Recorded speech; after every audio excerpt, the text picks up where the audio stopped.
Hello and welcome to Legislative Report.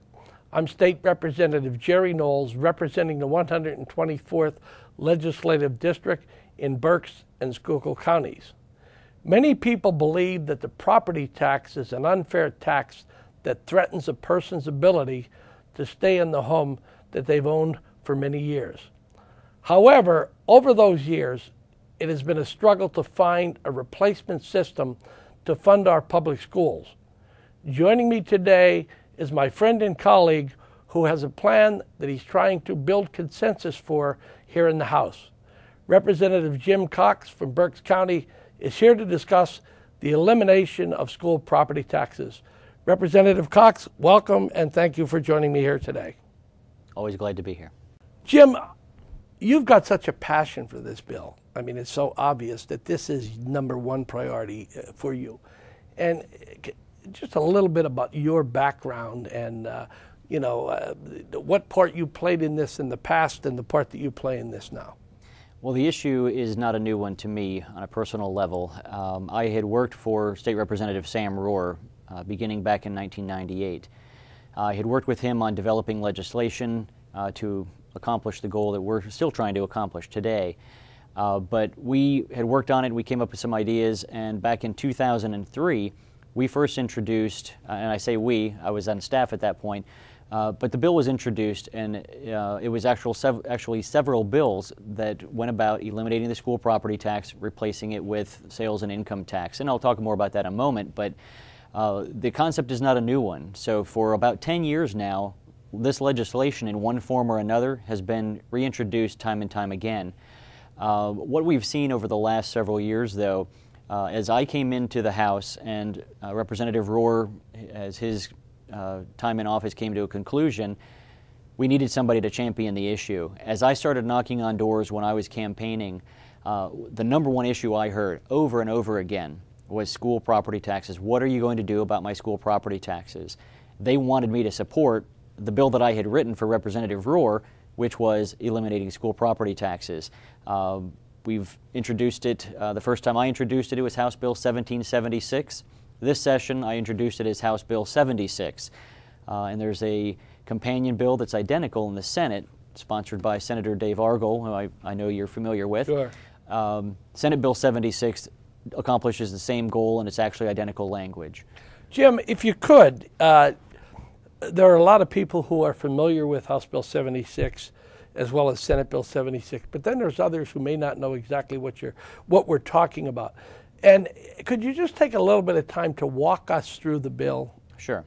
What the bill does is it works on eliminating school property taxes by replacing that revenue. We understand that if we take the ability of the school district away to implement the school property tax, they're going to need to get the funding from somewhere. And so what we did was we looked at the different types of sources of revenue out there, and we knew after a very short amount of research, we discovered that there's only really two sources of revenue that come anywhere near to fulfilling the amount of revenue we need to fill. We're talking about $10.4 billion when all is said and done. And so when you've got a substantial amount of money like that you're trying to replace, you have to go to the larger taxes that are already in place. One of those is the sales tax. Right now, Pennsylvanians pay 6% on taxable goods and services. What we're looking at doing is increasing that from 6% to 7%. So on an item that they're already paying $1.06 for now after sales tax, they'd simply pay $1.07. The other thing we're doing with the sales tax is we're expanding it.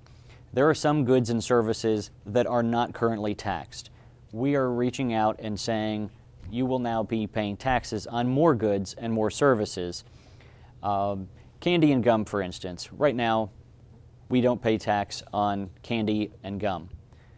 It's not good for you. I don't care who you are. You can't convince me that candy and gum are nutritious items. There's really no public policy reason behind why we wouldn't tax them. That's just one example. Other types of things, we've got shaving creams. When you walk through the supermarket, one shaving cream will be taxed, one right next to it won't be taxed because it has some medicinal ingredient in it. And so that kind of thing drives grocers crazy. We're looking at leveling the playing field and reaching out, grabbing some additional goods and services. That'll build some additional revenue on top of what the 1% increase does. The other thing we do is we take and increase the personal income tax. Right now, for every dollar you make, you are charged 3 cents, 3.07 cents. So for $100 in income, you would be paying $3.07 right now. Under our approach, that would change to $4.34 on $100 of income that you earn. So it's a small increase, but the exchange is your school property taxes disappear forever. Jim, one of the terms that we constantly hear about, and it's a very important element of the bill, especially to guys like you and I, and that is the term revenue neutral. Can you just embellish on that a little bit as to what? Sure. Revenue neutral is simply if I'm removing, in this case, $10.4 billion from the economy, I'm putting $10.4 billion back in. In this instance, we're looking at revenue. Revenue in the amount of $10.4 billion is being raised by our school districts currently with the school property tax. We're simply replacing that in a revenue neutral manner, which means we're not putting a tax in place that raises more than $10.4 billion. We're not putting one in place that raises less. And so that is revenue neutral in a nutshell. Yeah, the other thing that I know Senator Argyle always says that we want to put a stake through its heart. And some people come along and they say, well, if you can't accomplish the final goal, why don't you just think about reducing property taxes? What are your concerns in terms of reducing as total elimination? Well, quite often when people talk about reducing, they talk about providing relief in one form or another. There are different elements there. If we're talking about a reduction where they say we're going to give a 25% reduction for everybody, that would be one thing, but we don't hear about that as a matter of discussion. Sometimes it gets a little bit of play in the political arena. The media likes it for a while. All too often, though, those types of things die off because when you start running the numbers, if you give a 25% reduction in Berks County or Schuylkill County, it might look totally different than a 25% reduction in, say, Western Pennsylvania, Warren, Forest, McKean County, a place like that. 25% for us might mean $1,500. 25% in Warren County might be $200. There's a vast difference in the level that people pay their property taxes, and so at the end of the day, those reps look and say, $200? Why am I only getting $200 when they're getting $2,500? And so that's why that gets quickly watered down and tossed by the wayside. When you talk about totally eliminating a tax and replacing it, it's really difficult to say that somebody's getting a bad deal on it because they're not getting any more than they would have gotten had they had their property taxes in place. Jim, one of the I guess people who were not on board. One of the things that they talked about, you talked about $10.4 billion, the need to replace those dollars, and I guess there was a question as to whether or not the numbers work in terms of. Can you talk a little bit about that? Because I think there was recently some kind of a. Yeah, back in. We introduced House Bill 1776 last April. During the course of the first few months in finance hearings and other settings, we constantly got the question, does this work? Do the numbers add up? And there were big questions about it. It's a comprehensive approach, and so it's very important that we do have the answer to that question. In July, we actually asked the Independent Fiscal Office, which is fairly newly created, we asked them to perform a fiscal analysis of this legislation to give us a rundown of whether the bill produces the revenue we want it to, whether replacing would actually work, what kind of impact it would have on the economy. And in the report that they issued in September, we found out that it does in fact work. It does in fact have a tremendous benefit to Pennsylvania's economy. It puts a tremendous amount of money into the economy, and with a slight adjustment to our personal income tax rate, we are able to fill the gap and make sure that it is revenue neutral and the numbers do in fact add up. So we took that study and the results of it and we made the bill better, and we made sure the bill follows their recommendations And by doing so, we have a very solid product where the numbers, in fact, do make a perfect sense. And you guys have done a great job. I know that I always explain to people when you know, and I want to talk a little bit about this as we go on, but when people from Berks and Schuylkill counties just can't figure it out, but you know, there are other areas that that this is not a priority with. Can you just talk a little bit about that in terms of why isn't it a priority in this county or Philadelphia County or Allegheny County? Philadelphia County, I'm glad you mentioned that. Philadelphia County, it's actually becoming more and more of a problem. They've got an assessment system that's going to be put in place. It's called the Actual Value Initiative. That is wreaking havoc on the property values and property tax levels in Philadelphia. So it's just a matter of time, in my opinion, before the Philadelphia delegation reaches out and says, we've really got to tackle this property tax problem. With that said, there are other regions, and the problem stems from the way we currently fund our schools. We have a system in place called Hold Harmless. And so from one year to the next, school districts do not receive less money than they had received in the prior year. Now, that happens in spite of a declining population. So they may be educating 500 students now in a particular school building. They were educating 1,000 students 20 years ago. That funding level has stayed the same. And so by them not getting less money, they don't need to raise their school property taxes. They're getting a larger and larger portion from the state per student, if you will, and so they don't have a need to raise their property taxes in order to provide a good education to those children. When you've got a situation like that, where our districts then are not getting the amount of money we should, because it's still going to the west, and that's where a lot of population loss was. Our populations are growing, but we're not getting the kind of increase from the state dollars that we should be. And so when that happens, our districts do raise their school property taxes, creating a perpetuation of the problem. Those districts, they're not going to have a problem with school property taxes as long as we continue to so shove the all that money out distribution, there. is that what they're, when we talk about the distribution formula? Correct. So, go ahead, And the distribution formula that we're speaking of, in this sense, that has created this problem or exacerbated the problem, the distribution formula is found in the basic education subsidy, the big education funding bill that we put together around the same time as the budget. That number increasing to those areas of the state every year causes other districts that aren't getting the right amount of money to have to supplement with school property taxes. They're living high on the hog with the amount of money they get. We have to bring in school property taxes for that ever-increasing population. Our bill, House Bill 76 and Senate Bill 76, does not have a distribution formula that is locked in like that. We look, and if a school district raises $10 million with their school property taxes, our bill will drive $10 million to that school district for them to use. So whatever local school property tax effort they have in place, that's the dollar amount we're replacing. We're not coming up with a formula or trying to twist and turn. Whatever you raise, that's how we're going to replace it dollar for dollar. And you know, it's coincidentally, this was voted on, I believe, many years ago. And Representative Rohr was the sponsor of the bill, as you had noted earlier. And one of the things that fascinated me as I watched the debate and as I watched the interrogation on the floor, and that was the as to what they did in terms of picking the bill apart. But we're going to get into that when we come back. Right now, we're going to take a short break, and Legislative Report will return in just a moment. Okay.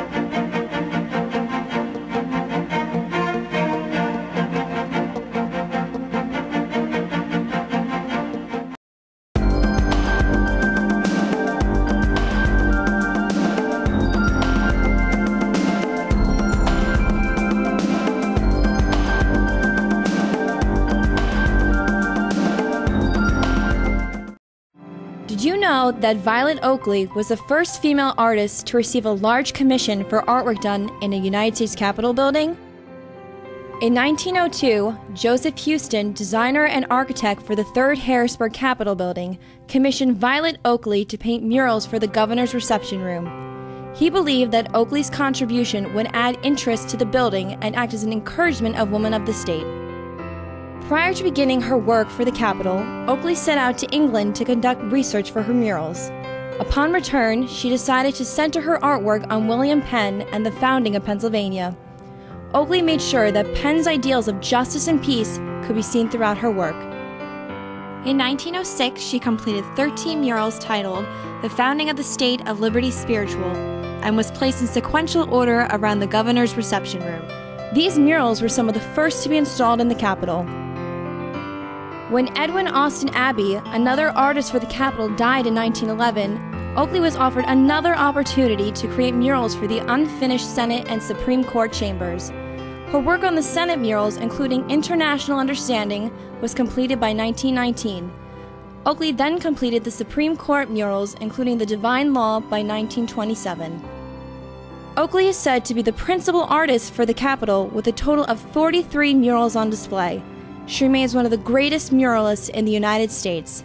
Now you know. Welcome back to the program. I'm State Representative Jerrry Knowles. Today's topic is school property taxes, and my guest is State Representative Jim Cox from Berks County. Again, Jim, I want to thank you.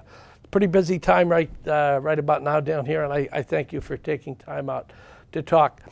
We were talking about the enthusiasm for this legislation in Berks County as well as Schuylkill County. I tell people all the time, if there was one problem, if there was one situation that I could solve in my time here at the House, this would be the one that I would pick.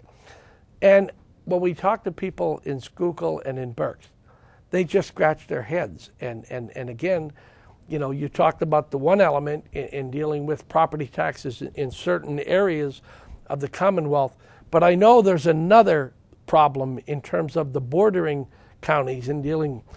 Could you talk a little bit about that? Some of the border counties look and say, hey, if you are going to tax this or that, it's going to create a problem because our bordering states don't have tax on those items or those services. One of the things that we do in the bill is to tax food and clothing. We're not taxing all food and we're not taxing all clothing, but we're taxing most foods. There are items on the women, infants, and children's list. Basically, the Federal Department of Agriculture has defined these as nutritious foods, and so rather than me being the guy who decides or you being the guy who decides what's nutritious and what's not, we're taking that list, and anything on that list that is purchased by any Pennsylvanian would not be taxed as far as food is concerned. Anything not on the list, they'll pay a 7% sales tax on it. By and large, you can purchase milk, bread, eggs, nutritious things that you would like to make for your family. Clothing, we do something similar. Our goal was to not hurt the low-income individuals and families, and so we said, what is a reasonable dollar amount? And so we landed on $50. So an item of clothing that costs $50 or more, there would be a 7% sales tax on that. But if they're just trying to clothe their family, they can shop at a department store, a thrift store, wherever they end up having to shop to keep below that $50 threshold. And it's surprising how much you can buy for $50 per item. And so as long as the item is under $50, they're not going to pay a sales tax on it. So border counties especially, who have outlet malls and other things like that where clothing is sold, they have said, we might see an impact here because people right now cross the line from one state to another to purchase our food or our clothing because there's no sales tax on it. A lot of those outlet stores do have just clothing.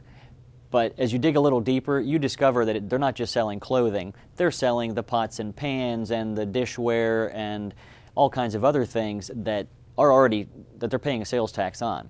They just give really good deals on them. And so we're confident that the type of economy that we have in America today, people are going to continue to look for good deals, more so than worrying about whether there's an extra 7 cents on a dollar. And they'll come to those outlets because they're finding good deals in one place.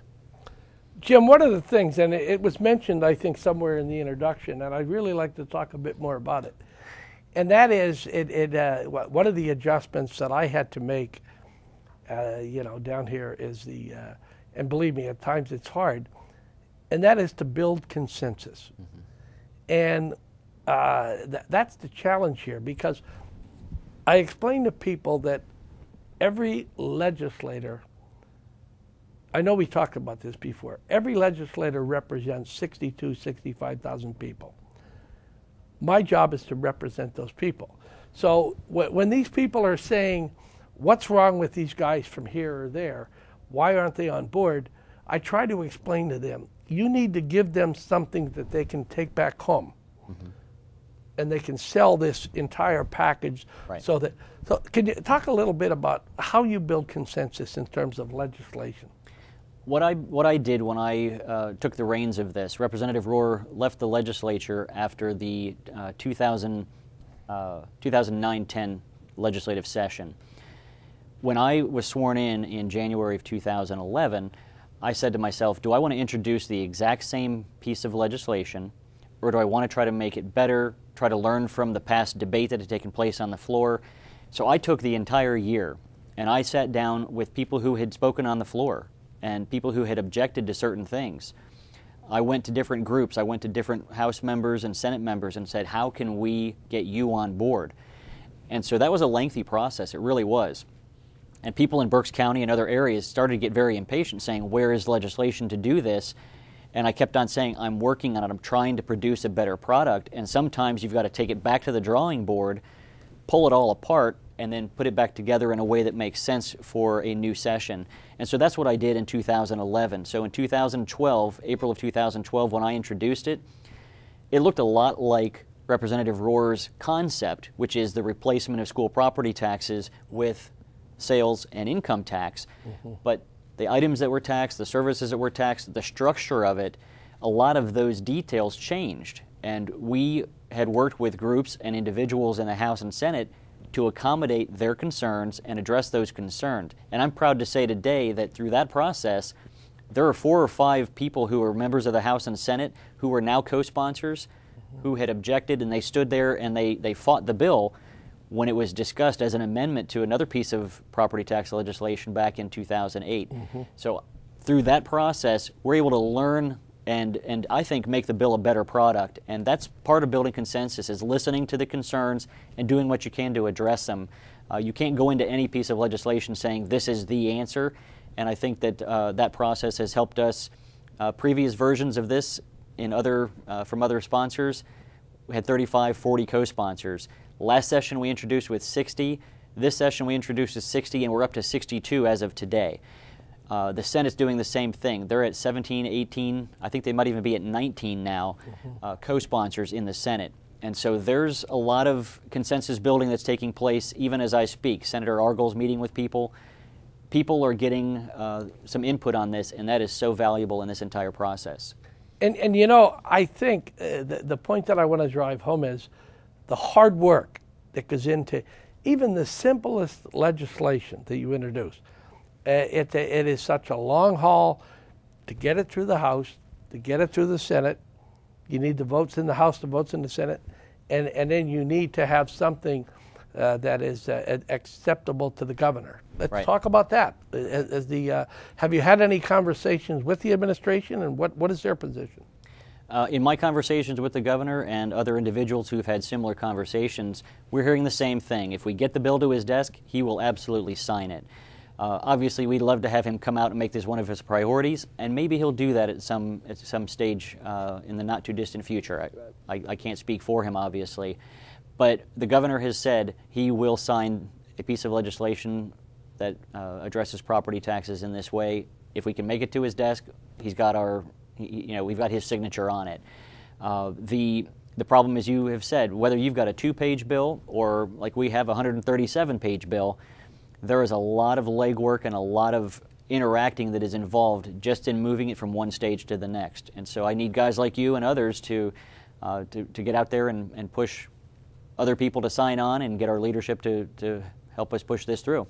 I want to make an appeal when we're running out of time, believe it or not. But first of all, you and I were talking earlier that I had introduced some legislation that would have dealt exclusively with senior citizens with an income of under 40,000, combined income of under 40,000. And, you know, my feelings on that bill was that it was a starting point. We get our foot in the door. But just to show that even though we are friends and we're in the same party, we can disagree. And I just share with the folks in terms of what your concerns were with my bill.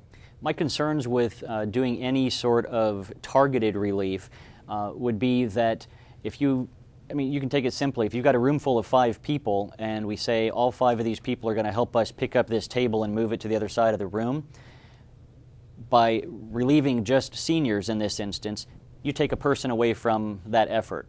And so when you take the senior out of the picture of paying property taxes, you leave that same burden to fall on a fewer number of taxpayers. And so it actually worsens the problem for non-seniors. And in my opinion, it would push more people into the situation where property taxes have got to be taken care of, or they'll be in a crisis mode.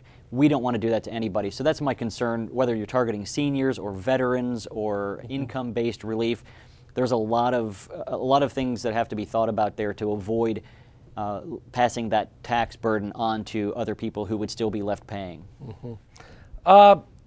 We've got 2 minutes left, and before I turn things over to you, it's so important that people who support this legislation contact the governor, contact your senator, whether you be from Schuylkill, whether you be from Berks, or whether you be from anywhere in the Commonwealth, should you have the opportunity to see this, because it is good legislation. It's important legislation. And let's just spend the last minute or so talking about the support for the legislation. Who have you heard from? Who's for the bill? One of the common, my common answer to that question is simply this. The people of Pennsylvania are for it. The taxpayers are for this. When we first started our effort back in 2011, when I first looked at the legislation as being introduced by me, the group that I've worked with of Taxpayer Coalition, they had 38 member groups. Right now, they have 76 member groups. This issue is not fading away. This issue is not dying off. This issue is growing in its popularity. And this approach, this type of solution is growing in its popularity. The issue is alive and well, and it needs to be addressed, and the people of Pennsylvania are behind it. We've had a few other groups. The Pennsylvania Realtors have shown a real strong interest in it. Some of the local builders and local chambers of commerce have come out and said, we like what we're seeing here. So we're starting to see more and more of that. The problem with a lot of the groups is they don't want to be the group that has a tax applied to them. So that's why I said let's apply it to everybody. Mm-hmm. And you know, this legislation to me is just so common. It's just common sense. I mean, you know, we are certainly dealing with a system, and you know we all know the history of the system, and it's just not a system that works today. But Jim, I really thank you for your passion on this issue. Again, I will say. There is no one who's put more work into this legislation. You and Dave Argel, I know, have worked very closely. I commend you. I thank you on behalf of my constituents, because the people, I represent the same people from the same area that you do. And whether it be in Berks or Schuylkill County, this is indeed a real priority. And I look forward to working with you to move this legislation forward. Absolutely. I look forward to it. Thank you, Jim. That's all the time we have for today's program. If you need assistance with any state matter, please contact my local office or through my website. That information will be on your screen in a moment. Thanks for watching, and please join me next time for another edition of Legislative Report.